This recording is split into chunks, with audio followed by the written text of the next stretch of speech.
Siddhant, brother. Hello. Thank you so much for being here No today. worries. God bless you. The whole point of these chats is that basically whoever watches them might learn something new, and there's also sometimes some inspiring message of human connection. Yeah. I think today you have a topic to talk about, which is very relevant, and also you're very new to Melbourne, Australia. It's been 1.5 months. Yeah. And today you're going to talk a little bit about that decision. Why did you decide to come to Australia Take that leap of faith and Why? come here. Yeah. as an international student? As an international student. So maybe talk about that. Okay. So I think I'll give you a brief introduction about me. Perfect. And yeah. My name is Siddhant Dharmesh Masi. Dharmesh being my father's name, and I'm 23 years old. And I have a bachelor's in computer engineering, but I still decided to pursue MBA. So there's a particular reason about that. Yeah, and I could have pursued MBA even in India, but why did I choose to come to Australia as an international student? Because many of the international students can relate. Like, why leave home country? So yeah, everybody has their own stories, and I'll share mine. So I'll start a brief introduction about my parents. So let's give you a disclaimer. So my father, when he was around 6 months into his mother's womb, his father had passed away. So by the time he turned 4, what had happened was that his mother left him on the streets and ran away. Really. And it was around 1982 or 1983. It's a tough start. That's a tough start, yeah. So the one who raised him up was his father's elder brother, which we call Big Papa. That's the name we give them. My uncle, yeah. So if you've seen some Bollywood movies or some Hollywood movies where we cliche or stereotype the stepmothers on how cruel they are, let's multiply them that by hundreds, and that's how the stepmother was towards him. So whenever even he used to try to eat, what would they do? They would simply take the dishes away in front of him and not letting him eat as well. So since it was before 1995, the criminal rate in India was way above. So yes, because of that and not being able to go to school correctly, he got into some stuff. Yeah. So what happened, since in 1995 encounters had started, majority of them gave up their gangster shit. I'm sorry. Yeah.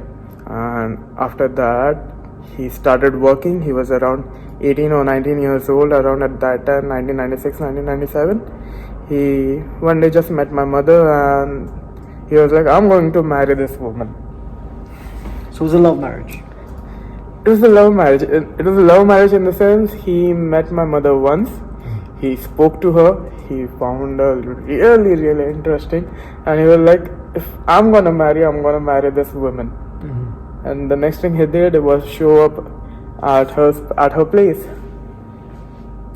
Imagine you meet someone for the first time, you like them so much that you just are I'm gonna marry this woman, and you show up at her place.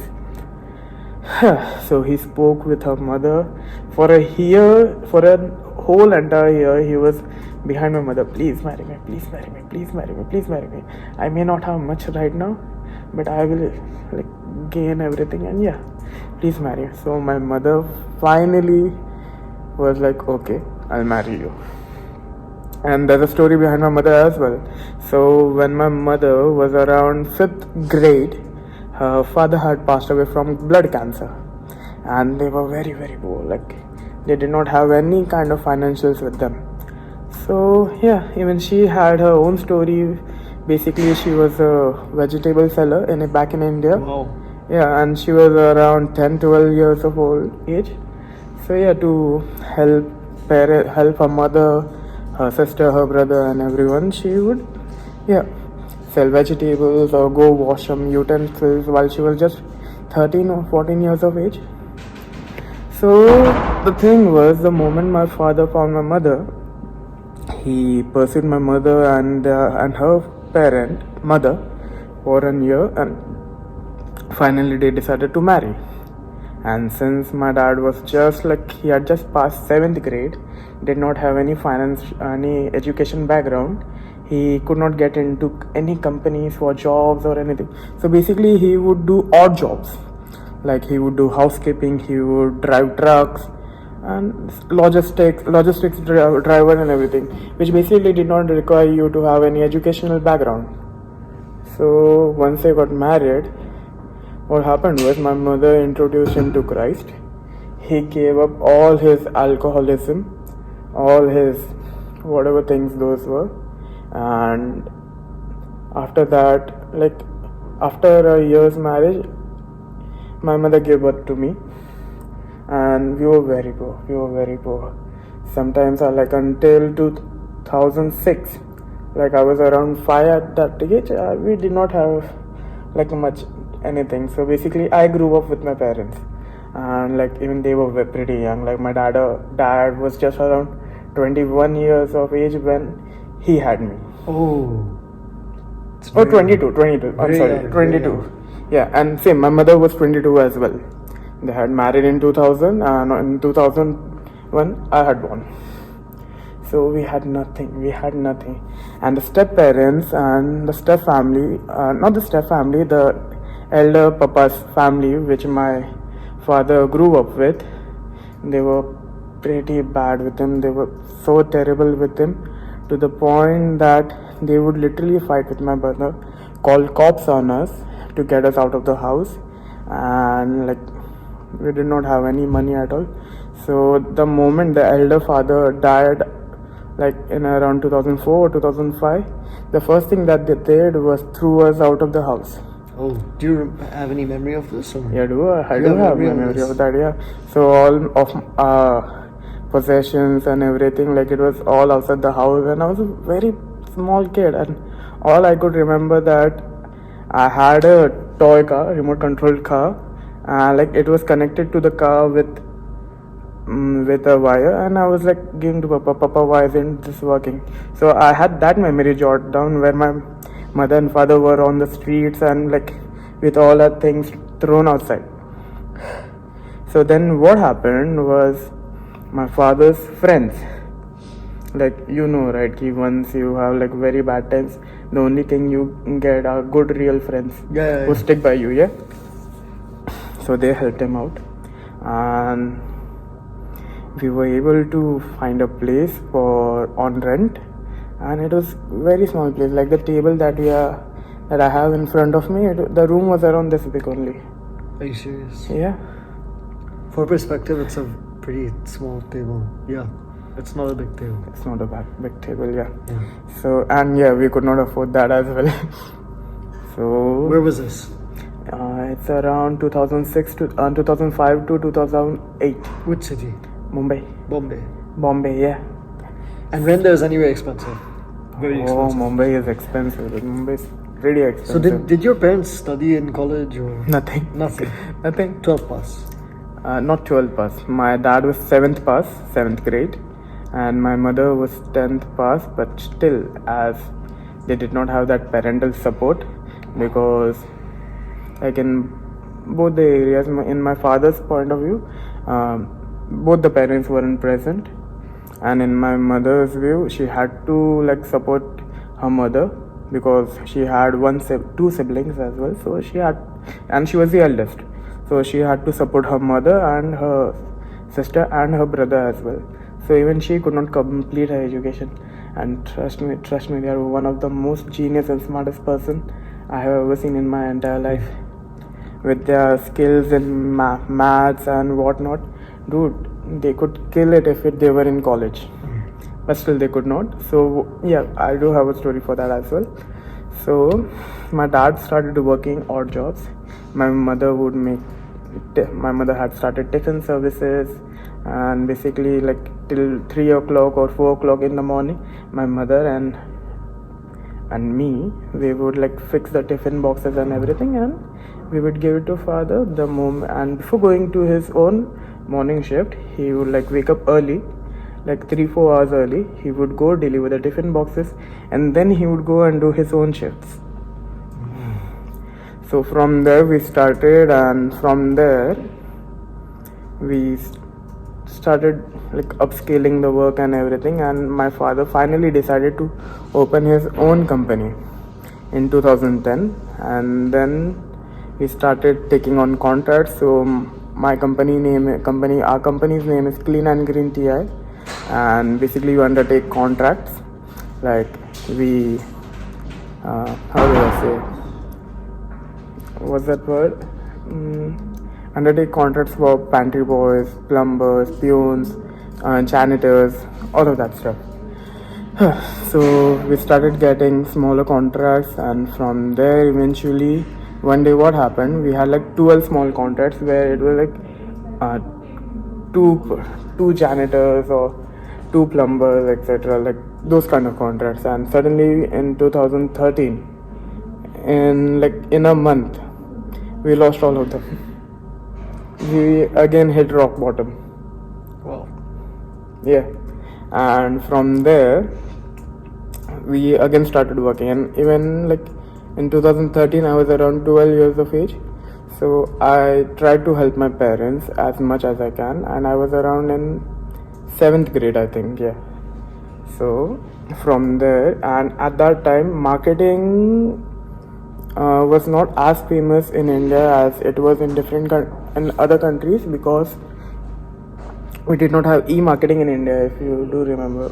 So basically what my mother and I would do is we would print the quotations and everything, and in the entirety of Mumbai there would not be a single building where my mother and I haven't gone and like distributed the quotations and everything.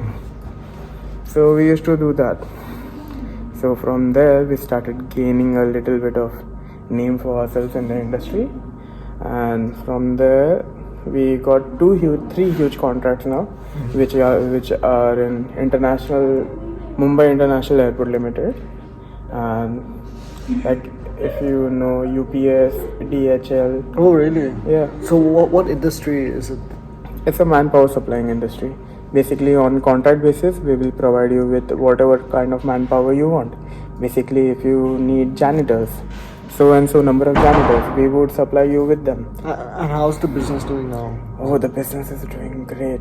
Great enough for them to sponsor my MBA in Australia, and here I am. So basically till 10th standard we were able to make a name for ourselves in the industry, and from 10th standard what I did, it was in 2016, I started taking up the responsibilities of like emails and everything. But in 11th and 12th I was preparing for my JEE joint entrance exam for engineering, and around at that time what I used to do, I used to not get much free time. So but any free time I would get, what I used to do, I would go for marketing with my mother. Okay. And from then I got into computer engineering first year. So same, I used to not get any time because it used to be 9 hours of lectures, and then I had to study again, self-study, and then whatever free time I used to get, I would handle emailing, marketing. And when the lockdown had started, the moment the first wave of lockdown had like subsided and things were like how do I say, what was that word? They had put us under during the lockdown. Yeah, when the quarantine had started lifting. Oh, yeah. So the restrictions were started lifting. What I did was basically I started taking meetings, handling meetings, PR and everything.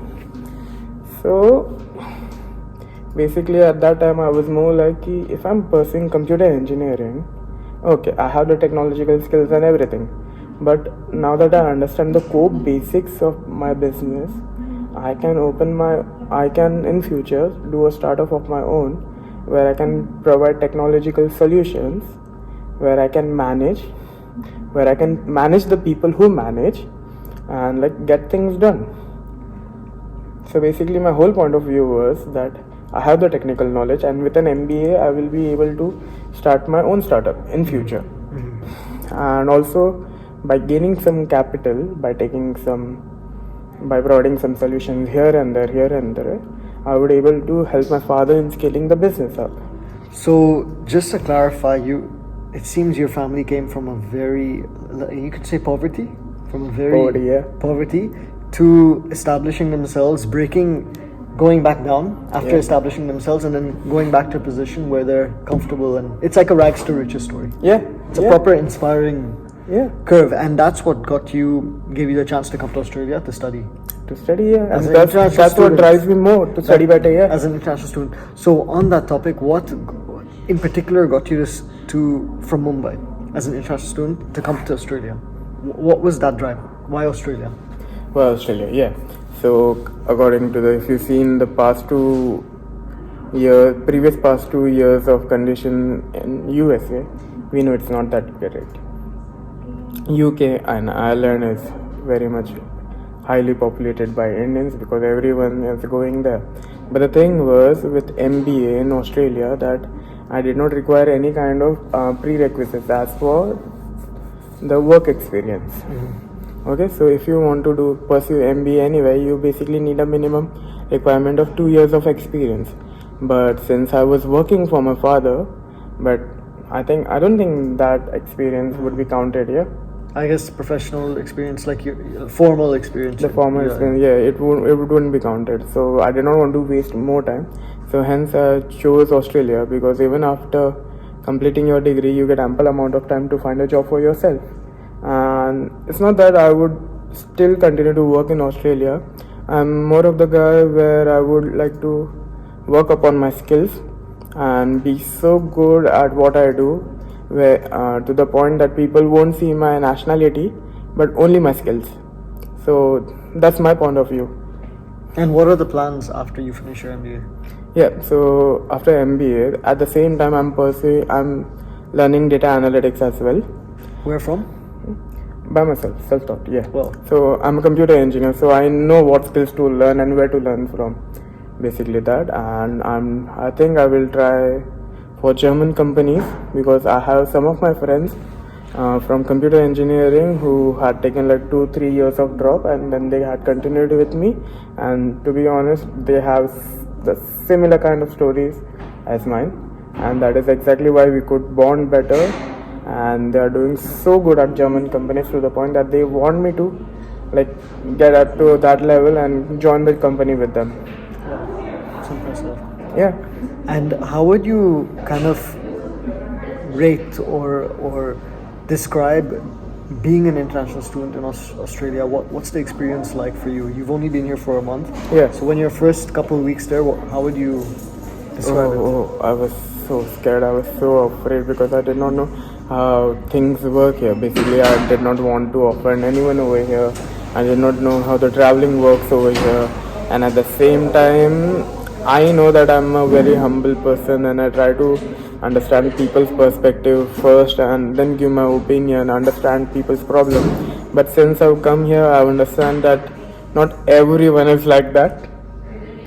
People are more selfish and all, but yeah, it's all up to God. And yeah, He's the one who have brought me here. He is the one who will handle everything for me. All I can do is work upon myself and be better, and He will provide me with opportunities. And what would you say are some good pointers for people who are coming to Australia as international students? Oh yeah. What are some?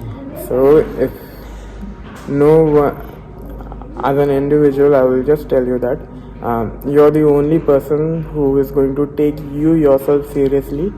Not everyone will think about you as much as your parents and friends and family do.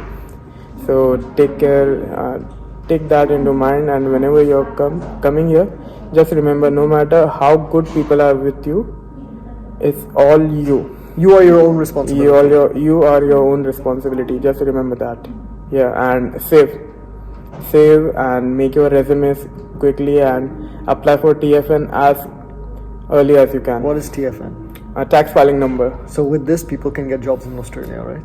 People can get jobs in Australia, yeah, but I would prefer that if you could go to the places offline and like hand it over to them at the place, so they would like that more. Yeah. So apply online, and if you can, apply offline as well. Go to that site and say that I saw your advertisement, I saw your job posting. I have already applied it online, but I would like to give my resume offline as well. Show them that you're trying to get the job, you want to get the job. That you're proactive. That you're proactive. Yeah, that's the word. A big part of being an international student is obviously having connections, because many people come here without any connections, no uncle, no auntie, no one. No They uncle, come no there auntie, yeah. themselves, like you have. So how have you, in the few weeks you've been here, tried to make friends or establish your own connections? Yes, so basically what I'm trying to do is not waste time. And first of all, what was that saying? Your vibe, your tribe? I don't remember. The people you hang around with are who you are, right? Yeah, the people who you hang around with is who you are. So basically, first of all, you need to know who you are, and if you see that who you are is either good or either bad for your future self, then you have to work upon it. And basically, if you work upon it in a good way, then of course you will find more better people. And yeah, that's the thing. If you're coming to Australia for either your bachelor's or master's with no connections and you're all on your own, I would prefer to work really hard. Really work hard in the sense, don't be too harsh on yourself, but at the same time, what you want to learn, you learn that. It should not be that you're so comfortable in those odd jobs that you do that you forget why initially you had come here for. So keep that in mind. So you need your vision. Keep your vision. Keep your vision clear, yeah. That's a beautiful point to end on. We're running the course of this chat, but normally at the very end I ask all people one thing, and that's whoever is watching this, do you have one piece of advice you can give them? Any piece of advice, general. Eat well, sleep well, go to gym, and if that relationship ain't working out, don't worry. You go to the gym, you work out, you learn combat, because if you learn any kind of martial arts, what it will do is it will calm you down. Learn chess, play Sudoku, don't go to parties, don't stay up till late, and yeah, try to wake up early and have a clear mind and a clear schedule of what you are going to achieve throughout that day and what task you are going to complete. Just do the basics, and yeah, you will reach where you want. Yeah. Sometimes we kind of forget the basics is what kind of gets you to where you. Yeah. People try to complicate things, right? But it's actually. So basically, I see a lot of people go to ChatGPT and create like their schedule for them, like what they are going to do throughout the day. Like 3 to 4 I will do this, 4:30 to 5 I will do this. It is not going to work out. Whenever you wake up, sit with yourself for 5 minutes and write what you need to get done today, what you need to get done, what you have to do, and you do that by the end of the day without fail. That's the thing. Accountability, yeah. And it also builds your self-esteem, right? Yeah. When you do there's a, Naval Ravikant, he said that self-esteem is the reputation you have with yourself. Yeah. So basically, if you have low self-confidence and you have to build that high confidence and high self-esteem, then build evidence for yourself. Build evidence in such a way that you see your work, and whenever you're feeling down, you see your work, and then you will feel good that look at how far I've come. Look at how far I have come. Yeah.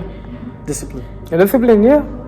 It's what that will build you up. 100%. Whether you're feeling bad, whether you're feeling low, whether you're feeling high, whatever it is, discipline is very important. Discipline is something which will get you where you want to go or where you want to be. So yeah, discipline is the key.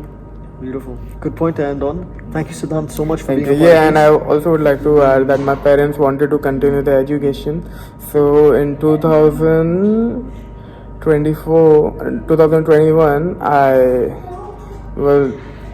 I got behind them and I got them to continue college. Beautiful. And now they have a bachelor's degree in commerce and bachelor's degree in arts. Wow. Yeah, they did continue their education and they completed it. Amazing. And it's helping them a lot now. And if anyone wants to connect with you, how can they? So IG or? I can give you my IG handle, yeah. Yeah, if you're comfortable. Yeah. So yeah. What is it? I think I have to search it. I don't. So it's Siddhant _ Massey01, and I will give you the link. Sure. Sure. So if anyone wants to connect with you, ask Yeah, you questions surely. about what it's like being an international student and stuff, then Surely, I'm always you. there. Thanks so always much. there as an elder brother. Thank you so much. Yeah. Man. See. God bless.